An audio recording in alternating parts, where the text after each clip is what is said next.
1%에 해당하시는 그 중요한 분들 앞에서 하려니까 제가 20년 동안 대학에 있었는데도 조금 떨리고 설레고 그럽니다.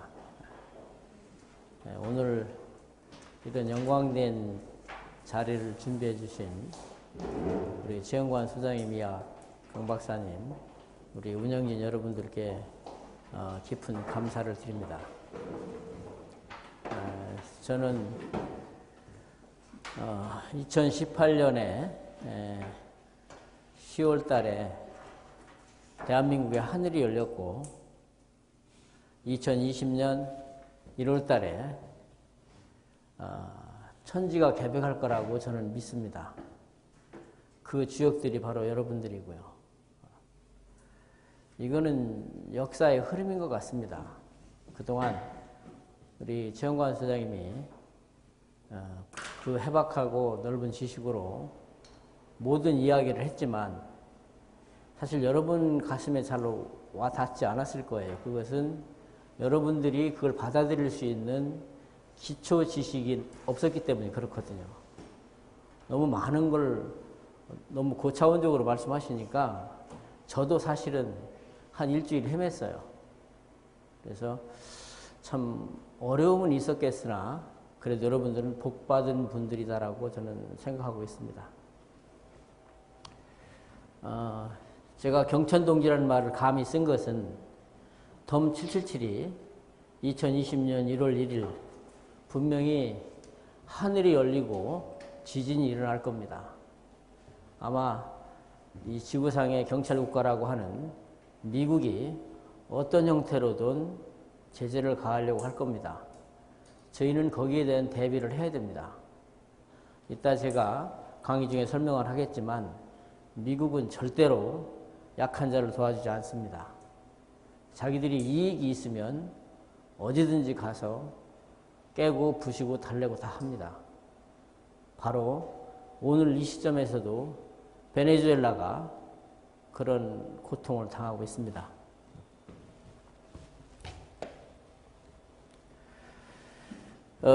이거 최영관 선생님이 잘 쓰는 말인데요. 인플루엔서라고 영향력이라는 말입니다. 지금 지구촌에 가장 영향력 있는 사람들이 누군가 하면 우리 페이스북의 CEO 84년생입니다. 지금 가장 지구상에서 큰 플랫폼을 운영하고 있습니다. 레리 페이지는 현재는 알파벳 CEO이지만 구글 창업자입니다. 빌 게이츠는 지금 빌 게이츠 재단 이사장을 하고 또 뭐 잘 알고 있고요. 마이크로소프트. 마윈이 지금 알리바바 그룹 회장을 사임했습니다. 설에 의하면 공산당과의 불화라고 하는데 그것은 잘못 알려진 것 같고요. 제가 왜 이분들의 이름을 했냐면 여기 있는 분 1번부터 4번까지 있는 분들이 지금 가상화폐를 준비하고 있습니다. 이분들이 준비하는데 걸리는 시간은 2년입니다. 올부터 2년. 마윈이 올해 그만뒀거든요. 네. 마크 주커버그도 올해 가상화폐를 하겠다고 준비하겠다고 언론에서 발표를 했습니다. 이 가상화폐는 미래의 지구촌에서 거부할 수 없는 현실입니다. 누가 하든 해야 됩니다. 우리가 안 해도 합니다, 이거는. 근데 우리 덤 777이 지금 이걸 하겠다고 2년 전부터 준비하신 분들은 대단하신 분들입니다. 며칠 전에 SBS에서 블록체인 가상화폐 세계적인 전문가들이 패널들 나와서 프로그램에서 2년 안에 가상화폐가 나오는데 기존의 비트코인 이하 이더리움 이런 것들은 불안정한 타입이기 때문에 가상화폐로 사용할 수가 없다. 그러나 그들이 가상화폐의 길을 닦았다. 그래서 포기하지 말고 꾸준히 해라. 이게 전문가들의 의견이었습니다. 물론 이들의 말이 안 맞을 수도 있습니다. 그러나 저는 거의 근접하리라고 봅니다. 이 베네수엘라가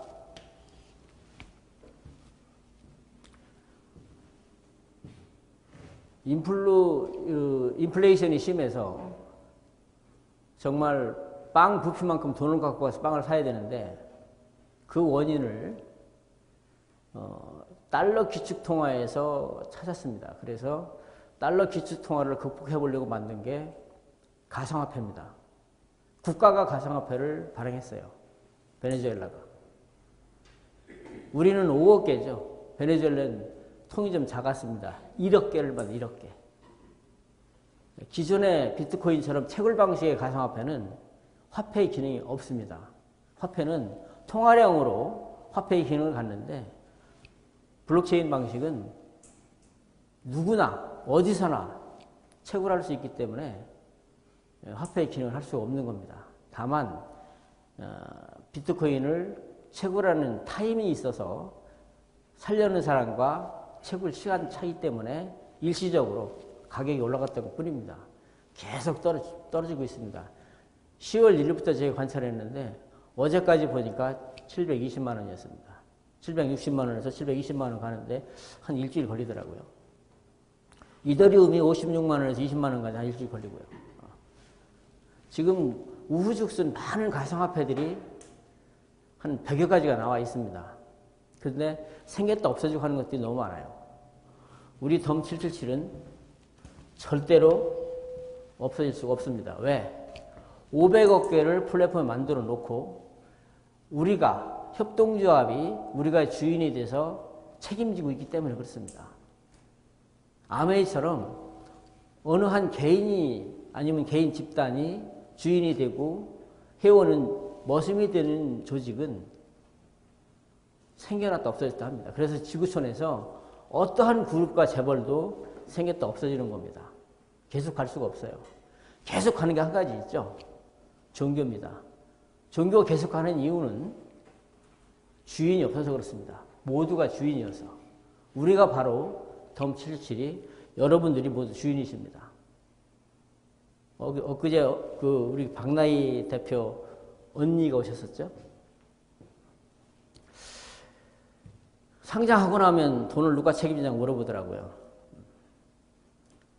근데 우리 최영관 소장님 답을 안 했습니다. 몰라서 하는 게 아닙니다. 스스로 알기를 바랬던 거죠. 우리가 발행한 화폐의 가치는 우리가 책임집니다. 누가 책임을 집니까? 내가 발행을 해놓고. 누구 보고 책임지라고 합니까? 우리 조합원들이 주인이고 우리가 책임지는 겁니다. 그거보다 더 큰 보증이 있습니까? 신흥협동조합이 60년대에 독일 수녀가 한국에 와서 만들었습니다. 성당에서 만들었어요. 지금은 이제 덩어리가 커져서 밖으로 나갔죠. 신흥협동조합은요, 매년 정기총회를 하고 거기서 이사장을 뽑습니다. 그들끼리는 아주 저리로 이자로 돈을 돌려 쓰고 있죠. 가장 바람직한 은행입니다. 우리 시중은행은요, 심하게 표현하면요, 절도죄를 매일 짚고 있어요. 국가가 1% 이하의 돈을 한국은행에서 찍어주면 시중은행에서 우수고객이라고 불러주고 조금 신용이 안 좋다고 8% 해주고 연체하면 12%, 24% 받고 정부 돈 가지고 2배에서 24배까지 남겨먹는 게 우리 시중은행입니다. 가장 잘못된 구조죠.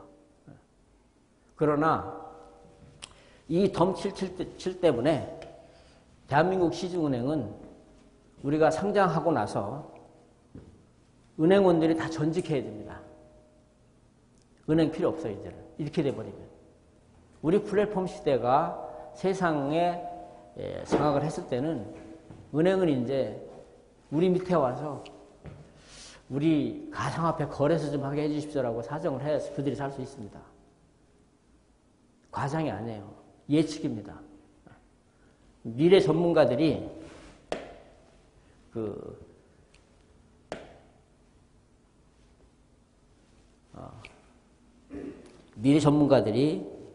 예측을 그렇게 하고 있습니다. 우리가 1차 산업혁명, 2차 산업혁명, 3차 산업혁명을 거쳐서 지금 4차 산업혁명 시대라고 그러죠. 4차 산업혁명은 인공지능을 통한 우리가 이제 퍼즐이라고 하는데 로봇 기술이나 생명과학 주도하는 산업혁명 이렇게 얘기를 하는데 저는 이 4차 산업혁명을 여기에 포커스를 주고 싶지 않습니다. 이건 우리가 안 해도 저절로 가는 겁니다. 저는 바로 화폐 시대에서 사이버 시대로 가는 것이 4차 산업혁명이 주도를 할 것이다. 이렇게 보는 거죠. 이미 이 비트코인에서 시작이 됐지만 덤 777에서 완성이 된다고 저는 확신합니다. 2주 전에 성균관대학교 기계공학부 최재봉 교수가 EBS에 나와서 인문학 강의를 했는데 우리는 우리가 채집경제에서 농경생활로, 농경생활에서 화폐 경제로, 또 이제 산업혁명을 해서 또 정보화 시대로 이렇게 왔다라고 우리 이 시대 구분을 하는데 이 최재봉 교수가 분류한 것은 2018년을 기준으로 해서 2018년 이전을 호모사피엔스로 보고 2018년 이후를 호모사피엔스로 본 거죠. 호모사피엔스는 우리가 이제 인류학적으로 인류 구분할 때 크로마뇽인 네안데르탈인 원시 인류에서 현생 인류까지 분류하는 기법으로 이것은 호모는 사람을 말하는 것이고 동물로 사람 다 포함된 얘기죠. 사피엔스는 지식, 지혜 이런 뜻이죠. 그래서 지혜를 가진 동물을 이제 호모사피엔스라고 합니다. 근데 이 호모사피엔스는 무슨 말이냐면 사람은 사람인데 스마트폰이 없으면 이 스마트폰이 놓으면 살 수 없는 사람을 말하는 겁니다. 실제로 여러분 스마트폰 하루 먹통 만들어 보십시오. 우리 박 대표님 스마트폰 먹통 되면 할 수 있는 게 뭐죠? 딱 한 가지 있어요. 숨 쉬는 거하고 잠자는 거. 먹는 거 할 수 있겠죠. 그 외에 아무것도 할 수 없어요. 제가 스마트폰 분실신고 한번 하고서 구글 프로그램 들어갔더니 싹 지워지더라고요. 저거 살리는데 1년 걸렸어요. 근데 반도 못 살렸어요. 제 스마트폰에 3,000명이 있었는데 지금 1,500명밖에 못 살렸어요. 1년 거쳐가지고.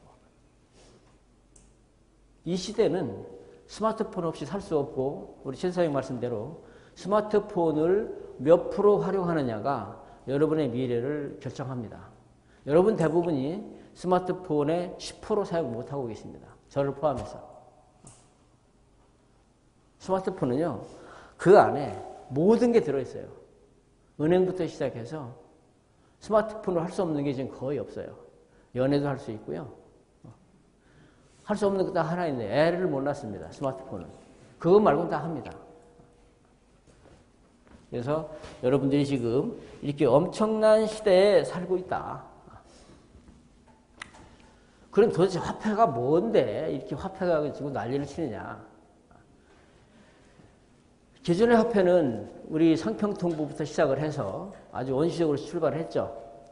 가치 척도하고 지급수단으로 쓰고 가치 저장하고 교환 기능 등을 갖는다고 이렇게 학문적으로 이야기를 합니다. 근데 이놈의 화폐가 그런 기능만 갖는 게 아니라 아주 무서운 기능을 가지고 있어요. 기축통화라는 기능인데 초기에는 저 기축통화를 선진국 유럽에서 기축통화를 누렸죠. 영국의 파운드화와 독일의 마르크화, 프랑스의 프랑이 기축통화 노릇을 해왔죠. 그러나 2차 세계대전을 겪으면서 지구촌의 판도가 미국으로 흐르면서 달러화가 기축통화가 됐습니다. 그럼 기축통화가 왜 무섭냐? 우리가 무서워하는 이 시늉리지를 기축통화가 누리기 때문에 그렇습니다. 이제 한국 외래어로는 세늉리지고요. 영어로는 시늉리지가 맞습니다. 그대로 말하면 시늉리지입니다. 영어 발음으로 하면. 우리 아주 우리 최영관 소장님이 쉽게 이렇게 표현을 이런 기법을 쓰셨는데 이건 정말 철학적인 기법이죠.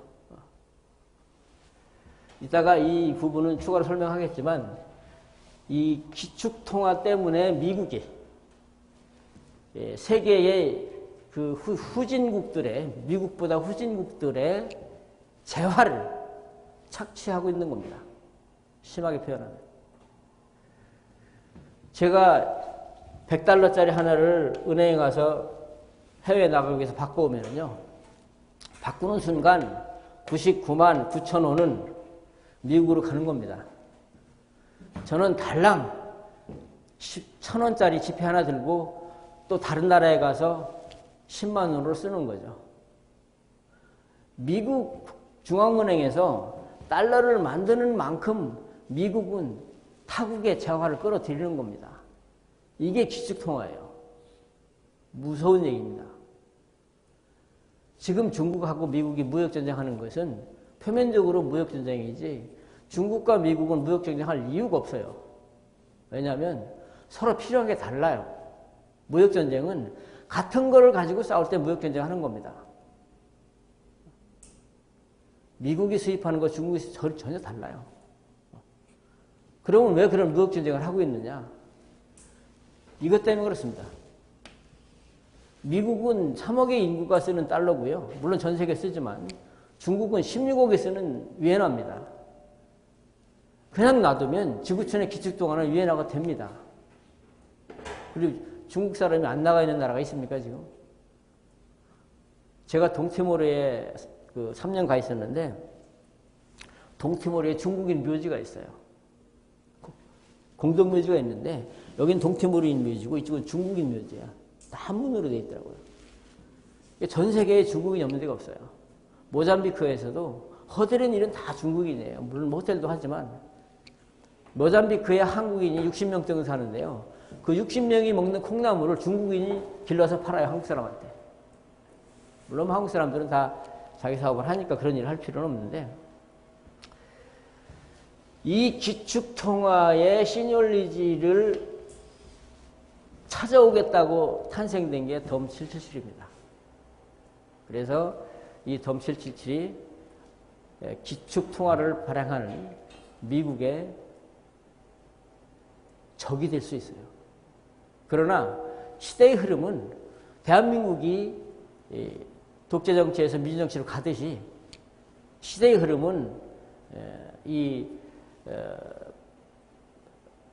그 화폐에서 일반 화폐에서 사이버머니로 갈 수밖에 없다. 지금 혹시 이거 들어보신 적 있습니까? 가상 루블? 이거는 맨 밑에 있는 것은 페트로라고 하는 베네수엘라 국가가 발행한 가상화폐고요.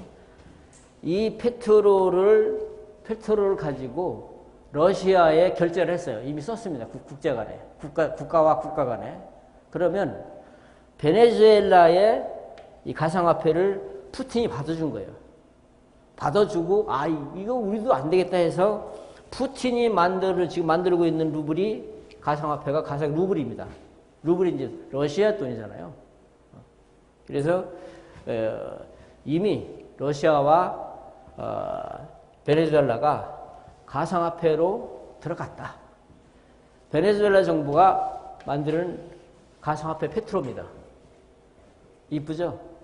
근데 덤 777 코인만 못한 것 같죠?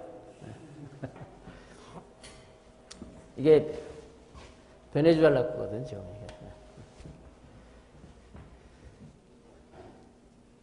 이 베네수엘라가 이 페트로를 만든 것은 원인이 뭐냐면 미국 경제 제재가 원인이었어요. 그걸 극복하겠다고 만들었는데 이제 더 압박을 더 강하게 하는 거죠. 사실은 베네수엘라 정도가 되면 국제기구가 원조를 하고 IMF가 지원을 해서 경제를 살리는 것이 이제 일반적인데 유엔이나 IMF나 세계기구가 대부분 미국의 영향력을 벗어나지 못하고 있는 것이 현실입니다. 남북 문제도 마찬가지고요. 지금 베네수엘라가 겪고 있는 이 인플레이션이 바로 이런 하이퍼 인플레이션인데요. 뭐 제가 여러분들 이해를 돕기 위해서 썼는데 빵 한 개를 사러 돈을 싣고 갔는데 돈을 안 가져가고 돈 싣고 간 구름 한번 훔쳐갔다는 이런 돈 가치가 얼마나 없으면 뭐 1000배 인플레이션이 1000배까지 올라가는 경우도 있습니다. 그래서 이런 화폐의 불안한 점들이 우리 덤77은 앞으로 커버할 수 있지 않을까. 데노미네이션은 이제 우리나라에서도 53년에 100원을 1환으로 이제 절하한 적이 있고요.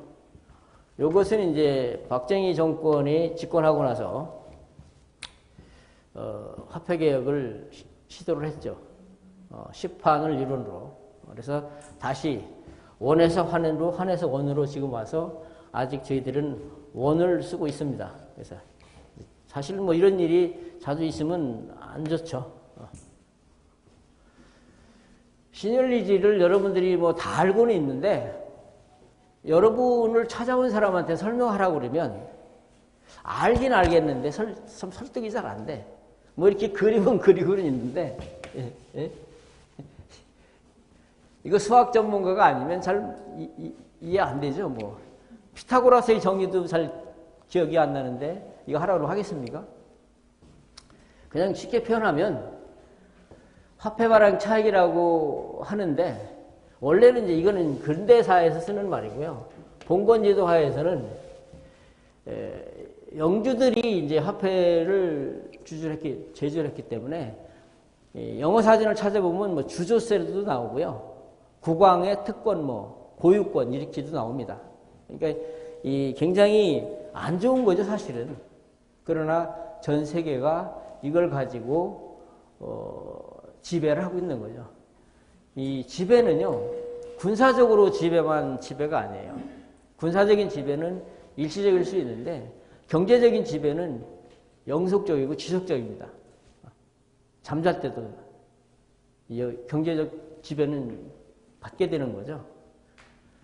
그래서 아까 설명드렸지만 미국이 100억 달러를 찍어서 외국 상품을 사들이면 미국은 종이를 주고 물건을 받은 거랑 똑같은 겁니다. 왜냐하면 화폐는 이 준거 집단의 약속입니다. 그냥.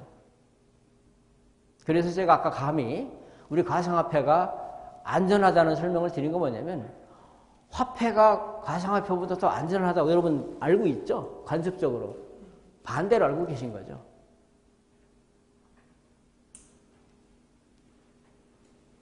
제가 보지는 못했습니다만 전두환 정권 때 돈을 많이 찍었는데 그때 그 돈이 다 어디로 가는지 잘 모르겠다는 이제 분들이 좀 있어요.